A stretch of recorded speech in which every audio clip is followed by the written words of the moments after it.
Assalamu alaikum students. As you know, we are studying chapter number 4, measuring the mass and the volume of solids. Science class 5.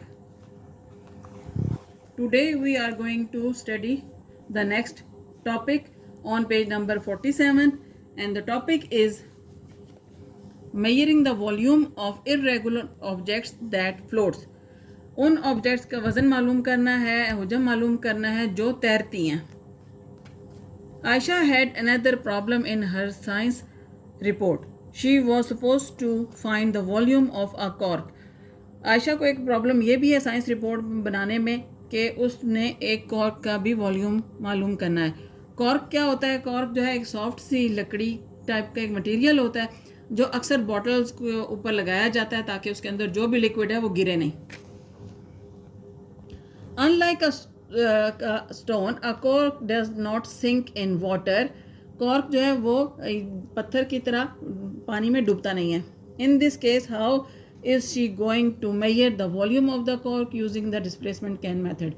इस तरीके से वो किस तरह मालूम कर सकेगी कि कॉर्क का वॉल्यूम क्या है. उसके लिए हमें क्या करना पड़ेगा?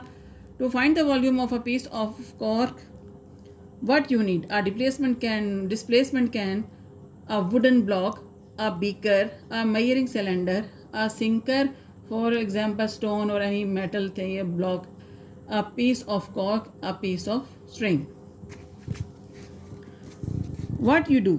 Set up the apparatus as shown. जैसे दिखाया गया ऐसे ही apparatus को रखना है.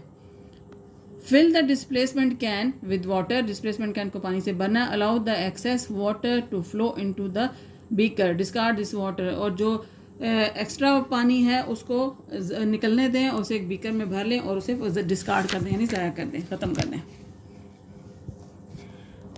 Place a dry measuring cylinder directly below the spout. इस spout के नीचे measuring cylinder रखना है. Tie a stone to a string and lower the stone carefully into the displacement can. अब इस तरह पत्थर को हमने बांधना है किसी धागे के साथ और आहिस्ता आहिस्ता उसे डिस्प्लेसमेंट कैन में रखना है.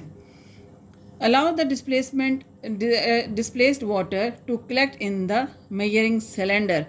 जब हम इसको पानी में डालेंगे स्टोन को तो जो एक्स्ट्रा वाटर होगा उसे इस मेजरिंग सिलेंडर में जो आएगा उसे हम लोगों ने मेजर करना है. The amount of water collected is the volume of stone.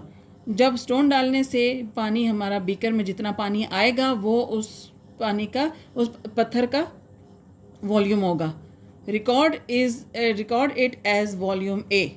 उसको हमने वॉल्यूम ए का नाम देना है. Remove the stone from the displacement can. और डिस्प्लेसमेंट कैन से जो है पत्थर को निकालना है. Repeat step 2, 3 and 4. Means 2, 3 and 4. Tie the cork to the stone and lower both of them carefully into the displacement can. पत्थर के साथ ऊपर आपने कॉर्क बांधना है और उसे एहतियात के साथ डिस्प्लेसमेंट कैन में रखना है. Allow the displaced water to collect in the measuring cylinder. और जो है measuring cylinder में पानी को भरने दें जितना भी वो ऊपर फ्लो कर रहा है. Record this amount of water collected as volume B.